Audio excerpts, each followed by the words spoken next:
Did we break 4? Our season is 4,175.4. Halfway there. Not bad. No, but 2 straight weeks of decline. We get those numbers back up there, hopefully. The Klondike is no place for the weak, and gold mining in this unforgiving land doesn't leave room for error. Parker Schnabel knows that all too well.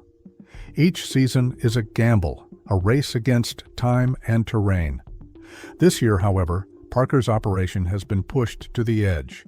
Massive overburden, broken down equipment, and unpredictable weather have thrown wrench after wrench into his carefully laid plans. With gold targets looming and deadlines slipping, Parker has made a bold decision, one that could either make or break his entire season.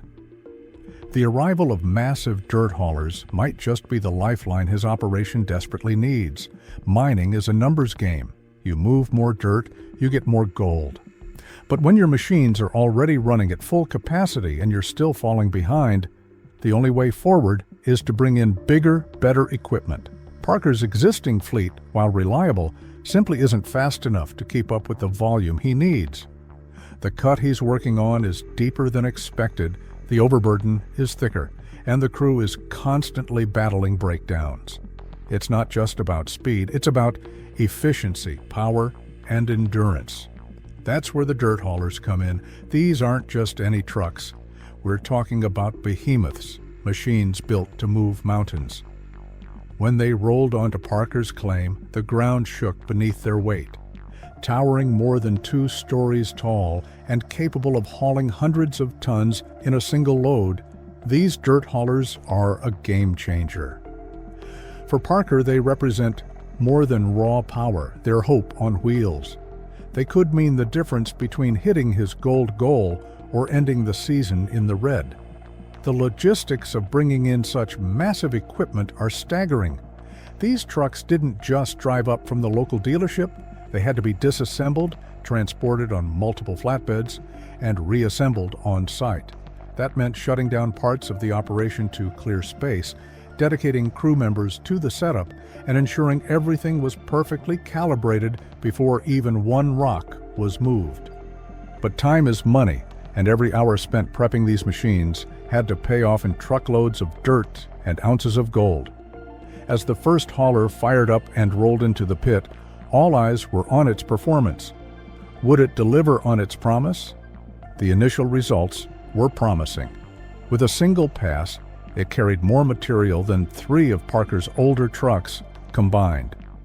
Haul times were slashed, fuel efficiency improved due to fewer trips, and the pressure on the rest of the fleet began to ease. The ripple effect was immediate. Wash plant feed rates increased, downtime dropped, morale lifted. But mining isn't just about the machines, it's about the people who operate them. Parker's crew had to adjust quickly. These dirt haulers weren't just bigger, they were more complex. Operating them required a new level of precision and awareness. A single mistake could damage equipment worth hundreds of thousands of dollars. Parker brought in specialists, seasoned operators who had run these giants before. They trained the team, ran safety drills, and helped integrate the haulers into daily operations. There were growing pains. One of the haulers blew a hydraulic line within the first few days, halting production and requiring a full day of repairs. Another operator misjudged a corner, nearly tipping the truck on a soft shoulder. But these setbacks were minor compared to the gains. Within a week, the haulers had doubled the amount of pay dirt reaching the plant. Parker, always thinking several steps ahead, started recalculating his gold projections. With the new haulers in place, he had the potential to open up an entirely new section of the claim that had previously been out of reach due to hauling limitations. It was a risk, but one worth taking. He moved quickly, shifting crews, rerouting haul roads, and preparing the wash plant for increased throughput. The clock was ticking, but for the first time all season, Parker had the upper hand. Even veteran miners in the Klondike were impressed. Word spread fast about the scale of Parker's haul trucks. Other operations stopped by just to see them in action. The sight was something out of a mining enthusiast's dream, giant machines carving through permafrost, lifting earth like it was powder, thundering across the site with the kind of power that rewrites what's possible in placer mining. And while the machines were the stars, the strategy behind their deployment was just as critical. Parker had always been a student of the game, learning from every setback, every slowdown, every ounce missed. Bringing in these dirt haulers wasn't just a show of force, it was a calculated move. He knew that spending big upfront could save him from a financial collapse later in the season. There's a psychological shift when new machines arrive, especially on a struggling operation. The crew begins to believe again. They push harder. They take pride in the power they command. For Parker, this morale boost was just as valuable as the tons of dirt being moved. His crew was re-energized, focused, and hungry for results. They were no longer just trying to survive the season, they were ready to dominate it. With the haulers now integrated into the daily workflow, Parker began to think about optimization. It wasn't just about running the trucks nonstop, it was about coordinating every moving part of the operation to match their new pace. That meant refining the load and haul system, minimizing idle time, and ensuring the wash plant could keep up with the increased material. To do this, he brought in an experienced foreman from a larger-scale industrial mine, someone who had overseen operations with fleets of massive equipment. This decision quickly paid off. New systems were implemented, haul roads were widened and reinforced, and a dispatch system was introduced to better manage truck cycles. Efficiency soared. This was Parker at his best, thinking big, taking risks, and backing his decisions with hard work and sharp execution. But despite the improved workflow, challenges still lurked. The deeper Parker dug, the more he realized just how rich this cut could be. The gold was there, no question, but so were obstacles. Boulders the size of small cars had to be broken down. The ground became unstable in places, forcing additional reinforcement and more cautious digging. The cost of progress increased with each foot of depth, but so did the potential payoff. As weeks passed, Parker found himself in a race against time and against nature. The temperature began to drop. Fall was creeping in, and with it came shorter days and colder nights. The threat of an early freeze-up loomed over the entire operation. If the ground froze before he could reach the bottom of the cut, it would trap untold ounces of gold beneath a layer of ice and rock. The kind of loss could wipe out all the gains made by the new haulers. So Parker pushed harder. Double shifts became the norm. Maintenance crews worked overnight to keep the haulers in peak condition. Fuel usage skyrocketed. Parts were flown in by emergency delivery, and every minute was accounted for. The entire site became a coordinated machine of its own, driven by urgency and the vision of hitting the season's goal. Parker himself barely slept. He bounced from the pit to the plant to the fuel depot, checking progress, motivating the crew, and handling breakdowns. This was his operation, and failure wasn't an option. Meanwhile, the wash plant was seeing a dramatic uptick in gold recovery. With more pay dirt coming through, the gold totals began to climb fast. Day after day, pans came back shining with promise.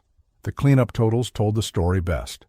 What used to be a modest yield turned into trays lined with chunky nuggets and dense black sand. Spirits soared. Every cleanup became a celebration, not just of gold, but of teamwork, perseverance, and smart decision-making. But success didn't go unnoticed. Other miners in the region began to feel the pressure. Equipment suppliers were suddenly booked solid as neighboring operations tried to scale up. The competition became fierce. Prices for parts, fuel, and even labor started to rise.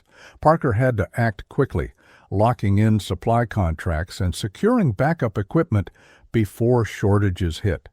His ability to stay ahead of the curve became just as important as the gold in the ground. There was another benefit to the haulers that few had anticipated. They opened the door to mining previously inaccessible terrain. With their massive capacity and high ground clearance, they could tackle rougher, more uneven haul roads. Parker began scouting areas that had once been dismissed as too difficult or uneconomical to mine. With the new machinery in place, those areas suddenly became viable. It was a long-term play, but one that could secure future seasons and put his operation miles ahead of the competition. And then came the real test. Midway through the season, the largest storm in years rolled into the Klondike. Heavy rains turned haul roads into mud pits. Crews scrambled to divert water, shore up roads, and prevent equipment from getting stuck. Several smaller operations were forced to shut down temporarily. But Parker's site kept running. The haulers, built for extreme conditions, plowed through the muck with minimal slowdown. The decision to invest in these machines was proving itself again, not just in volume, but in resilience. After the storm passed, cleanup totals reached a new high. It wasn't just about the gold anymore. It was about what the team had overcome to get it. Mudslides, breakdowns, fatigue, it had all been worth it. The operation was back on track, stronger than ever, with Parker already setting his sights on next year's goals. He started planning to bring in even more of these heavy-duty haulers, along with upgrades to the wash plant and pit expansion. The success of this bold move had reshaped how he viewed the future. There's a unique energy that flows through a mining crew when everything starts clicking. It's more than teamwork. It's a shared belief that the impossible is within reach. The arrival of the massive dirt haulers had reignited that belief. For Parker and his crew, it was about more than just equipment. It was about survival, ambition, and legacy. They weren't just pulling gold from the ground. They were building something lasting. By now, the dirt haulers had become more than just machines. They were symbols of a turning point. Every load they carried wasn't just rock and gravel. It was momentum, moving Parker's entire operation toward a level of productivity he hadn't seen since his earliest breakout seasons. The crew had adapted fully, turning potential into performance. Efficiency across the board had doubled. Parker's gut decision to bring them in had not only paid off, it had elevated his mine into a whole new league. The final weeks of the season were a blur of motion.